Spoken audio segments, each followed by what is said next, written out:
Why do people continue to consume poisonous food even if they know pretty well that sometimes it can be deadly? Recently, on the 30th of October, two people died because of consuming gruel made out of mango kernel. It happened in Kandhamal district in a village called Mandipanka. This is Kumar Prashant.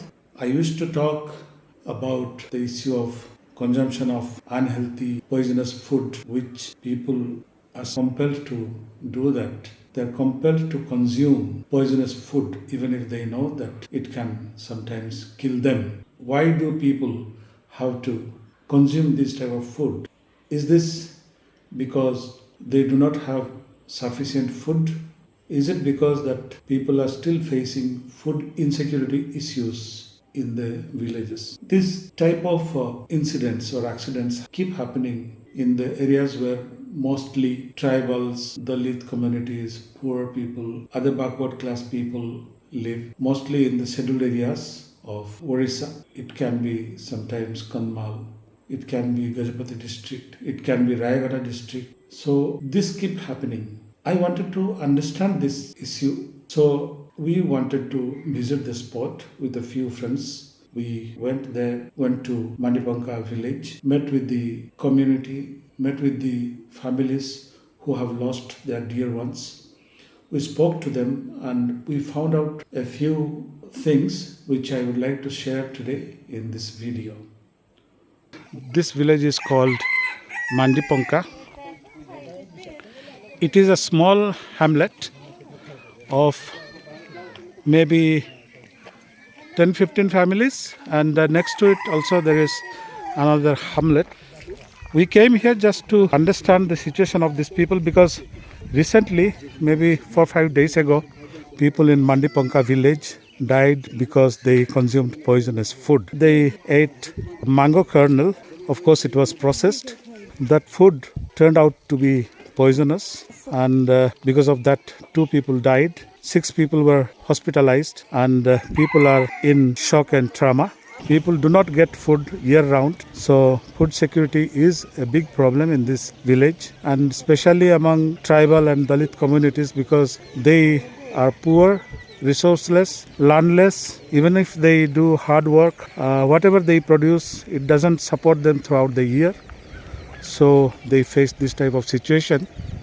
The last ration supply they had in this village was in the month of July, and after that for last 3-4 months they did not get anything. This being the cultivation season, people had to work, they had to survive, they had to eat something, and they ate mango kernel because that is readily available within the village, but finally became very fatal. Just to understand how mango kernel looks and what is it like, this is mango kernel taken out from mango seeds, which is also called mango stones.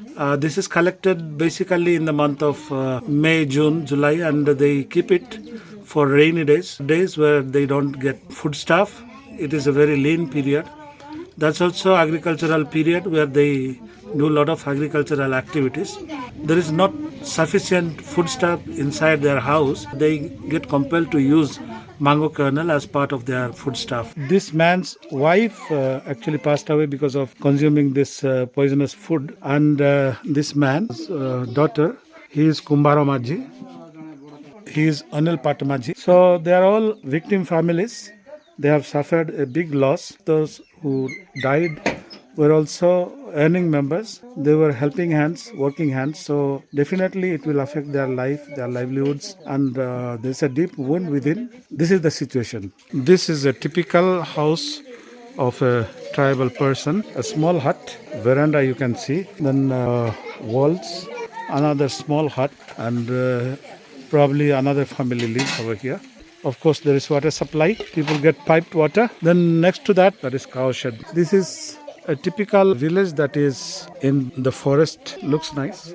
But with all these beauties, you have so many issues, so many problems, which people are facing every day. And the day-to-day life is a real struggle for survival against all adverse situations, weather conditions, climatic changes. People have to deal with so many issues. This one you see is lead plates. It is also marketable. They can sell it, but they do not get good price for this. But this one is very eco-friendly way to use your local resource for keeping your food stuff and having meals on it. This is collection of firewood. Usually they keep it for rainy days and they use it during rainy days because during that period they cannot go to the forest. They cannot collect firewood, so they keep it. Do the poor communities enjoy eating preparations made out of mango kernel? No, they don't enjoy. It doesn't form a part of their regular food stuff. But they get compelled to use this one as an alternative food because there is a certain period in a year, the lean period in the agricultural season between June to October. That is the time when you go for cultivating your land. So during that time, because they would not have sufficient food at home, they depend on money lenders. They borrow some money, they purchase food stuff from the market, they eat it. If they are not able to get money, they cannot afford, then they go for this type of food stuff, which usually they collect from forest areas. So mango kernel is basically a forest product. Similarly, there are many forest products like the tubers and the fruits from the forest trees which they eat. Sometimes they are not very healthy. They can be very poisonous. Even if they know this fact, they try to process it, they try to purify it. Sometimes it is okay, sometimes it goes wrong. The purification process doesn't happen properly, so it becomes a toxic thing. Once they consume it, toxicity builds up in your system, then you can be killed. The government, either it is the central government or the state government, are aware of these facts that people are not able to meet their daily food needs. Therefore, you have the Food Security Act, which tries to provide food to each person who is below poverty line. So, in India today, 80 crore 35 lakh people are covered under the Food Security Act. They are provided with ration supplies every month, and in the rural areas, in the district where people died, that is Kandhamal district, almost 85 to 90% people come below poverty line. They do get regular ration every month, but it is given on quarterly basis. Per head they get 5 kilos of rice. So suppose you are 5 members, you could get 25 kilos of rice. But because these people are hardworking people, from 5 o'clock in the morning till 7 o'clock, 8 o'clock in the evening, they do hard labor. They tend to take a lot of rice. So 1 kilo of rice would be barely sufficient for them for one day. The ration they get per head, 5 kilos, helps them to meet their food needs for 5 days only. The rest 25 days, they would depend on their own sources. Whatever they harvest during the harvest season would support them only for 5 to 6 months. They are not able to produce enough or sufficient food stuff from their agricultural activities. You would see most of these people after the end of the agricultural season migrate to places like Mumbai, Surat, Chennai and Kerala in search of temporary job, employment. They try to earn some money and come back. With that money, they would meet their monetary needs in terms of buying food stuff, taking care of their old parents, meeting the health requirements of family members. So this way, they try to live a very difficult life. When we have issues of people dying due to consumption of poisonous food,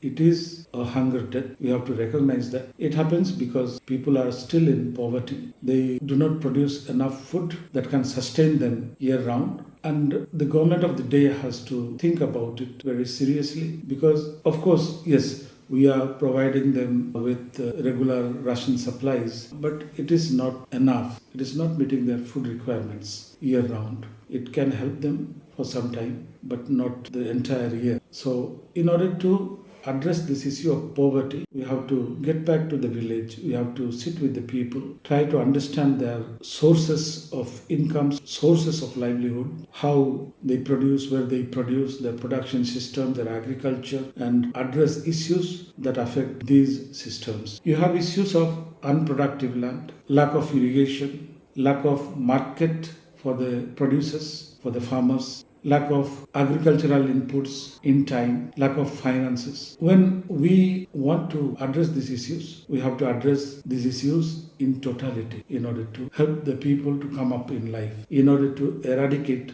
poverty. These issues cannot be allowed to continue again and again. Added to the situations of poverty, now we face a very peculiar situation of climate crisis. We can understand how people are struggling now because there is no rain on time. When there is failure of monsoon, there is erratic rainfall, there is heavy rainfall sometimes it is scanty. It actually disturbs the agricultural activities of the people. So people are not able to cultivate their paddy field on time, for example. They are not able to cultivate vegetable on time, and it affects the productivity. So when we are addressing the issue of poverty, we have to look into the climate change issues also and try to help people develop adaptation to climate change. So adaptation to climate change is an issue that we have to take up very vigorously among the rural communities. Thank you for watching my video, and I will talk to you again in my next video.